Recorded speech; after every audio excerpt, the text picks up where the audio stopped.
फ़लस्तीन की आवाज़। बिस्मिल्लाहिर्रहमानिर्रहीम। अस्सलामु अलैकुम। आप देख रहे हैं हुसैन उर्दूदब और मुझे कहते हैं मोहम्मद हुसैन।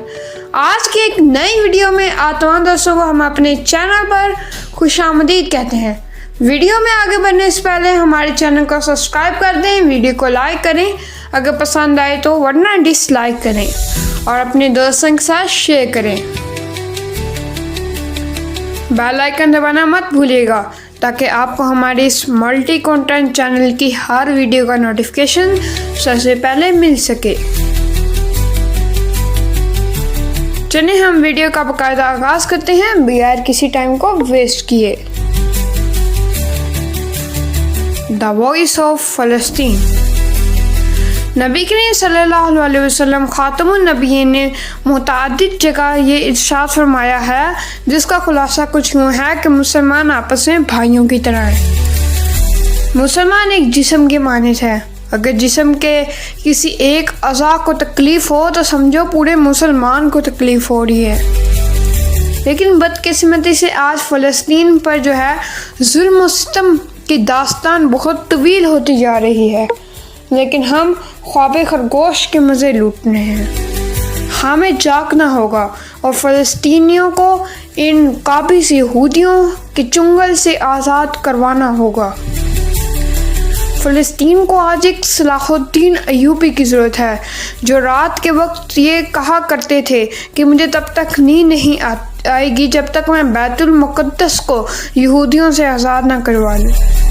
आज ये हमारे लिए कितनी शर्म की और कितनी बेइज्जती की बात है कि हमारा बैतुल मुक़द्दस यहूदियों के कब्ज़े में है और हम हर वक्त खुश और खुर्रम ज़िंदगी गुजार रहे हैं और चैन की नींद सो रहे हैं।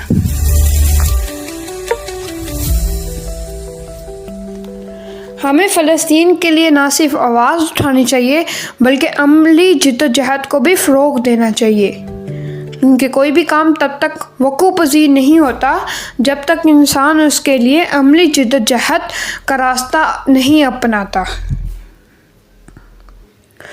अगर आज मेरे इस वीडियो को देखने के बाद कोई एक बंदा सिर्फ ₹1 की फ़लस्तीनियों की मदद करते तो मेरी इस वीडियो को बनाने का मकसद पूरा हो जाएगा।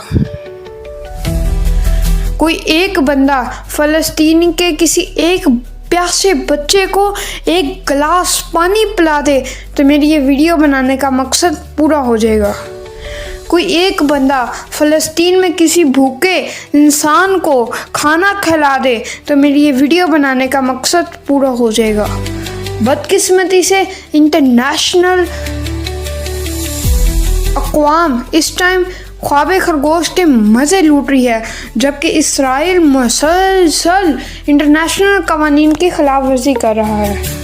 हत्ता कि फ़लस्तीन में ना सिर्फ मासूम बच्चों, ख़वातीनों बल्कि सहाफ़ियों और मेडिकल की टीम को भी निशाना बनाया जा रहा है। हत्ता कि हॉस्पिटलों को भी बम से उड़ाया जा रहा है। आज हमें एक बार फिर उठना होगा और डटना होगा इन तमाम मुज़ालिम के ख़िलाफ़ और डट के अपने फ़लस्तीनी बहन भाइयों की मदद करनी होगी। हम खुद रूखी सूखी खा लें, लेकिन हम तब तक अपने मुंह से ऐसा शहाना नवाला ना उतारें जब तक हमें ये यकीन ना हो कि हमारे तमाम मुसलमान बहन भाई पूरी दुनिया में इसी तरह का नवाला खा रहे हैं। काश हमें ये बात समझ आ जाए और आज हम फ़लस्तीनियों की मदद कर सकें और दिल खोल के मदद कर सकें और अमली जिद्दोजहद करके उनकी मदद कर सकें, ना कि सिर्फ नारों से। अगर आज हम अपने मुल्क में हड़ताल निकालते हैं तो इसका सबसे ज़्यादा फ़ायदा इसराइल को होता है, क्योंकि नुकसान पाकिस्तान का है। हड़ताल निकालेंगे, डंडे चलेंगे और हमारी अमलाक को नुकसान पहुंचेगा। जितने पैसे आज हम एक एहतजाज करने, एक धरना देने पर लगा रहे हैं, अगर उतने ही पैसों का हम लिबास ख़रीद के फ़लस्तीनी बहन भाइयों को दे दें तो ये मैं समझता हूँ एक बहुत बड़ा हमारा जो है अमली इक़दामात होंगे। अगर उन पैसों से हम किसी भूखे को खाना खिला दें, उन पैसों से हम किसी प्यासे को पानी पिला दें, तो ये भी एक बहुत बड़ी जो है वो कामयाबी होगी।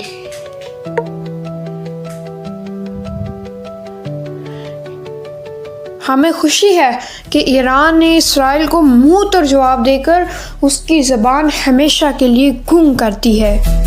इसराइल जो कि अपने आप को नाकाबिले शिकस्त समझता था, ईरान से इतनी बड़ी हज़ीमतें उठाने के बाद अब अपने आप का जो गुरूर है उसे खो बैठा है।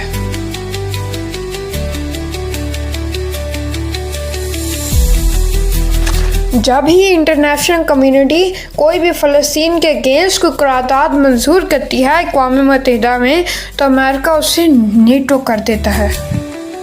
क्या हम उन्हीं ताकतों के सामने करारदाद पेश कर कर फ़लस्तीन को आज़ाद करवा सकते हैं जो खुद इन पर जुल्म करने में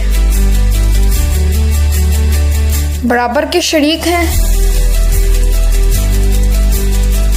क्या हम उन्हीं ताकतों के खिलाफ करारदाद अक़वाम मुत्तहिदा में कभी मंजूर भी करा पाएंगे जिनके पास नेटो की पावर है? मोहम्मद बिन कासिम एक मर्द मुजाहिद जो कि सिर्फ एक औरत के पुकारने पर हिंदुस्तान जैसी ताकत से टकरा पड़ा था और हिंदुस्तान को तहस नहस कर कर उसके ऊपर कब्जा कर कर इस्लाम की रोशनी को वहाँ पर मुतारिफ करवाया था। सलाहुद्दीन अयूबी जिसको तब तक नींद नहीं आती थी जब तक उसने बैतुल मुक़द्दस को फतह ना करवाया था। क्या आज फ़लस्तीन को इन जैसे मुजाहिदीन की ज़रूरत नहीं है जो ना सिर्फ आवाज़ उठाते हैं बल्कि दुश्मन से हक छीनना भी जानते हैं? मोहम्मद बिन कासिम, सलाहुद्दीन अयूबी, महमूद गज़नवी, सुल्तान अलाउद्दीन कैकोबाद और तुगलक गाज़ी, क्या वो हम जैसे एक इंसान नहीं थे?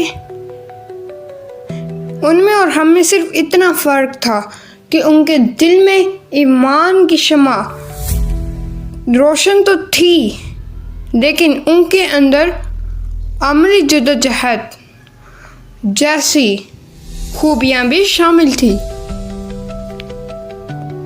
उन्होंने बाज़ोर शमशीर हक का अलम सर बुलंद किया और इस्लाम को दुनिया के एक कोने से दूसरे कोने तक पहुंचाने में अहम किरदार अदा किया। अगर आज हम हक की खातिर अगर अमली जद्दोजहद करना शुरू कर दें तो फ़लस्तीन इसराइल के चुंगल से बहुत जल्द आज़ाद हो सकता है। अगर हम लड़ नहीं सकते तो हम उनके लिए आवाज़ तो उठा सकते हैं। अगर हम आवाज़ नहीं उठा सकते तो हम उनकी माली मदद तो कर सकते हैं। अगर हम माली मदद नहीं कर सकते तो हम दूसरों को माली मदद करने पर रज़ामंद तो कर सकते हैं। अगर हम इतना नहीं कर सकते तो मुख्तलिफ़ प्लेटफॉर्म पर जाकर उनकी मजबूरियां तो बता सकते हैं। अगर हम ये भी नहीं कर सकते तो उनकी साथ जो मुजालिम हो रहे हैं, उनके साथ जो अभी जुल्म सितम की जो है पहाड़ उनके पर तोड़े जा रहे हैं, उसकी अपडेट्स तो लोगों तक पहुंचा सकते हैं। आज इस वीडियो में मैं बहुत से सवालात आप लोगों के लिए छोड़कर जा रहा हूँ। जाने से पहले इस वीडियो को अपने दोस्तों के साथ शेयर करें और बेल आइकन दबाएं हमारे चैनल की तमाम तर वीडियोस का नोटिफिकेशन सबसे पहले हासिल करने के लिए। और हाँ, इस वीडियो से अगर कोई एक बंदा भी अमली जद्दोजहद शुरू कर दे तो मेरा इस वीडियो को बनाकर सोशल मीडिया पे अपलोड करने का मकसद पूरा हो जाएगा। बहुत शुक्रिया तमाम दोस्तों का वीडियो को मुकम्मल देखने के लिए। अल्लाह हाफिज़। पाकिस्तान जिंदाबाद।